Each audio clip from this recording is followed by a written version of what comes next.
नमस्कार, मैं अंजलि मिश्रा और स्वागत है आपका द न्यूज में। जगदीप धनखड़, किरण रिजिजू के खिलाफ बॉम्बे हाई कोर्ट में जनहित याचिका दायर की गई है। सुप्रीम कोर्ट कॉलेजियम के खिलाफ टिप्पणी करने का यह पूरा मामला है और इसे लेकर ही याचिका दायर की गई है। आखिर पूरा मामला क्या है, आइए विस्तार से जान लेते हैं। न्यायपालिका और सुप्रीम कोर्ट के खिलाफ टिप्पणी करने को लेकर उपराष्ट्रपति जगदीप धनखड़ और केंद्रीय कानून मंत्री किरण रिजिजू के खिलाफ बॉम्बे हाई कोर्ट में जनहित याचिका दाखिल की गई है। बता दें कि याचिका बॉम्बे लॉयर्स एसोसिएशन ने अपने अध्यक्ष अहमद आबिदी के माध्यम से दाखिल की है। सुप्रीम कोर्ट की विश्वसनीयता पर भी सवाल उठे।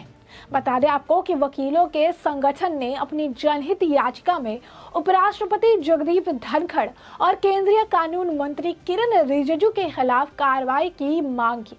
याचिका में कहा गया कि जिम्मेदार पदों पर बैठे लोगों के बयान सुप्रीम कोर्ट सहित संवैधानिक संस्थानों पर हमला करके संविधान में विश्वास की कमी दिखा रहे हैं। बॉम्बे लॉयर्स एसोसिएशन की याचिका में कहा गया कि गैर जिम्मेदाराना बयानों की वजह से सार्वजनिक रूप से सर्वोच्च न्यायालय की प्रतिष्ठा को कम किया है।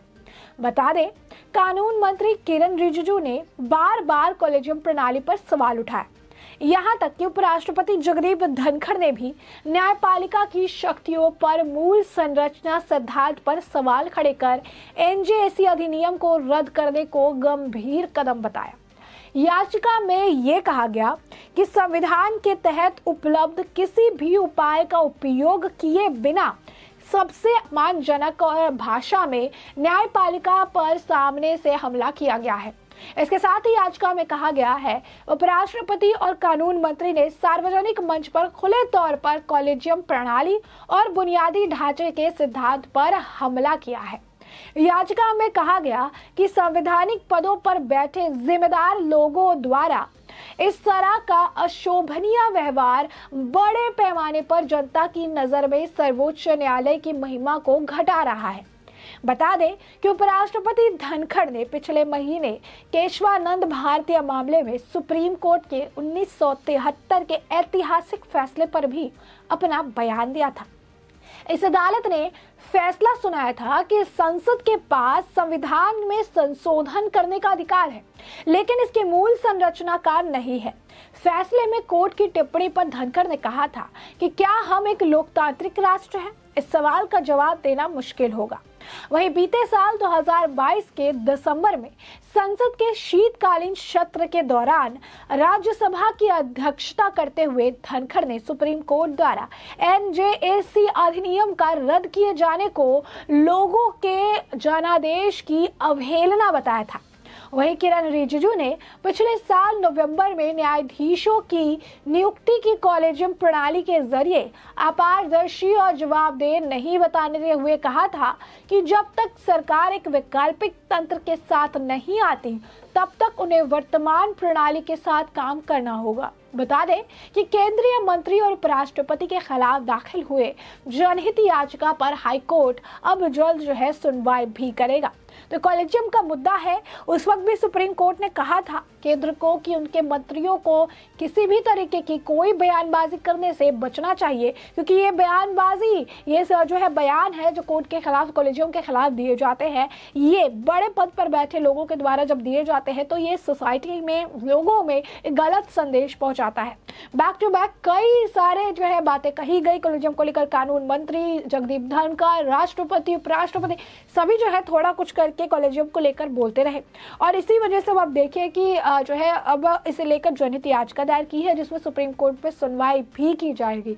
तो साफ तौर पर किरण रिजिजू और जगदीप धनखड़ ने जो बयान दिए, किरण रिजिजू ने कई बार ये बातें कही है, मोदी सरकार ने काफी कुछ किया इन 8.5 सालों में, बहुत कुछ किया उन्होंने। न्यायाधीशों को लेकर इतना ज्यादा बजट में पैसे भी पास किए, ऑफिस बनाए, सारी चीजें की, लेकिन इसके बावजूद भी उन पर न्यायपालिका को हाईजैक करने का आरोप लगा रहता है। क्योंकि आपको बता दें कि जब जब जब बयान दिए गए, इसे लेकर जमकर राजनीति की गई। चाहे कांग्रेस हो या आम आदमी पार्टी हो, पूरे विपक्ष ने बीजेपी पर या मोदी सरकार को घेरने के लिए इसे एक मुद्दा बना लिया और न्यायपालिका पर सीधा प्रहार बताया। इसे लेकर वो लगातार जो है बयानबाजी करते नजर आए। कानून मंत्री के बयान को न्यायपालिका का अपमान बताते नजर आए। कानून मंत्री के बयान को जो है काफी इसको लेकर राजनीति भी की गई थी और इसे लेकर कांग्रेस हो या आम आदमी पार्टी वो हमेशा इसे ट्वीट करके इस पूरे मुद्दे का राजनीतिकरण करती रही। जबकि कानून मंत्री ने कहा था कि अपने सुविधा के हिसाब से सुविधाजनक राजनीति न्यायपालिका को लेकर नहीं होनी चाहिए। उन्होंने कभी ये चीज डिनायल नहीं किया कि न्यायपालिका के ऊपर कब्जा चाहिए। उन्होंने हमेशा जो आपको बता दें कि एक बयान दिया था कि न्यायपालिका सर्वोच्च है, सबसे ऊपर है, हम सिर्फ एक चीज चाहते हैं, जिसे लेकर सीजीआई को पत्र लिखने की बात भी सामने आई थी और इसे लेकर लगातार जो है बयानबाजी की गई थी। अब इस पूरे मामले में एक नया जो है रुख आया है और वो यही है कि कानून मंत्री और जगदीप धनखड़ दोनों के खिलाफ ही ये जनहित याचिका दायर की गई है और इस जनहित याचिका में इनके द्वारा दिए गए बयान को सुप्रीम कोर्ट पर सवाल उठाना और सुप्रीम कोर्ट के अपमान की तरह इसे देखा जा रहा है। कहा जा रहा है इस तरीके का जो बयान दिया गया है ये काफी अपमानजनक है और सुप्रीम कोर्ट के ऊपर जो है सवाल उठाता है, उसके सिद्धांत पर, मूल संरचना पर सवाल उठाता है और इसे लेकर अब जो है सुनवाई भी होने वाली है। उनका कहना है कि प्रतिष्ठा को भी, जिस तरीके का बयान दिया गया है उसने सुप्रीम कोर्ट की प्रतिष्ठा को भी कम किया है और इस तरीके की बयानबाजी नहीं होनी चाहिए। तो साफ तौर पर जो है बॉम्बे हाई कोर्ट में ये जनहित याचिका उपराष्ट्रपति और कानून मंत्री को मूल संरचना सिद्धांत पर टिप्पणी पर कर्तव्यों का निर्वहन करने से रोकने की भी मांग की गई है। कहा गया है कि जिस तरीके के बयान उन्होंने दिए हैं, जिस तरीके की बातें उन्होंने कही है, ऐसे में उन्हें पद से हटाया जाना चाहिए, उनके काम करने से मना करना चाहिए। याचिकाकर्ता ने कहा कि बॉम्बे लॉयर्स एसोसिएशन का दावा है कि दोनों ने भारत के संविधान के विश्वास की कमी व्यक्त करते हुए अपने आचरण के माध्यम से उपराष्ट्रपति और केंद्रीय मंत्रिमंडल के मंत्री के संवैधानिक पदों को धारण करने के खुद को अयोग्य जो है घोषित कर दिया, यानी खुद को ये अयोग्य है, ये जो पोजीशन होल्ड कर रहे हैं उसके लिए। याचिकाकर्ता ने इस आशय की घोषणा की मांग की है कि कानून मंत्री और जो उपराष्ट्रपति है उनको अंतरिम रूप से कर्तव्यों का निर्वहन करने से रोकने की मांग की गई है, उनको पद से हटाने की जो मांग की गई है, उन पर संविधान पर सीधा हमला करने का भी उन्होंने आरोप लगाया है। इस दौरान याचिकाकर्ता का यह भी कहना है कि संख्या 1 और 2 का उपयुक्त आचरण न्यायपालिका पर हमले तक सीमित नहीं है, बल्कि भारत के संविधान पर इसे हमला करार दिया है। न्यायपालिका और भारत के संविधान के प्रति इन सभी अपमानजनक बयानों के बावजूद संख्या 1 और 2 के खिलाफ किसी भी, यानी कानून मंत्री किरण रिजिजू और जगदीप धनखड़ के खिलाफ किसी भी संवैधानिक जो है पदाधिकारी द्वारा कोई कार्रवाई नहीं की गई। यानी उनका यह भी कहना है कि ये जो बयान दिए गए इनके तरफ से, इसके बाद इनके ऊपर कोई कार्रवाई नहीं की गई, इनके ऊपर कार्रवाई भी होनी चाहिए थी। याचिकाकर्ता कहते हैं कि 2021-2023 के बीच में कॉलेजियम प्रणाली पर लगातार हमला जो है करते रहे हैं, जिसके द्वारा न्यायाधीशों की नियुक्ति की जाती है। और केशवानंद भारती बनाम केरल राज्य का मामला, जिसमें सुप्रीम कोर्ट ने 7:6 के रेशियो से बहुमत संविधान के मूल संरचना को ठहराया था, उस संशोधन को छेड़छाड़ नहीं की जा सकती है, लेकिन उस पर भी जो है बयानबाजी की गई है। आलोचना के कई उदाहरणों को सूचीबद्ध करने के बाद याचिका में कहा गया कि संवैधानिक पदाधिकारियों को भारत के संविधान के प्रति जो है आस्था और निष्ठा रखनी चाहिए, जिसकी पुष्टि उन्होंने पद की शपथ लेते समय की थी।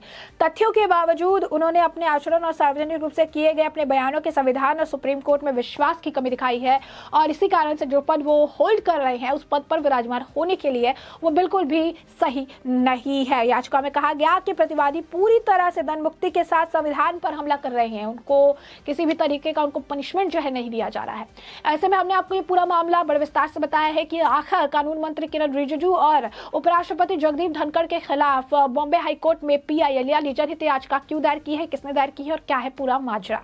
ऐसे में इस पूरे मामले पर अब आपकी भी जो राय हो हमें कमेंट सेक्शन में कमेंट करके जरूर साझा करें। धन्यवाद।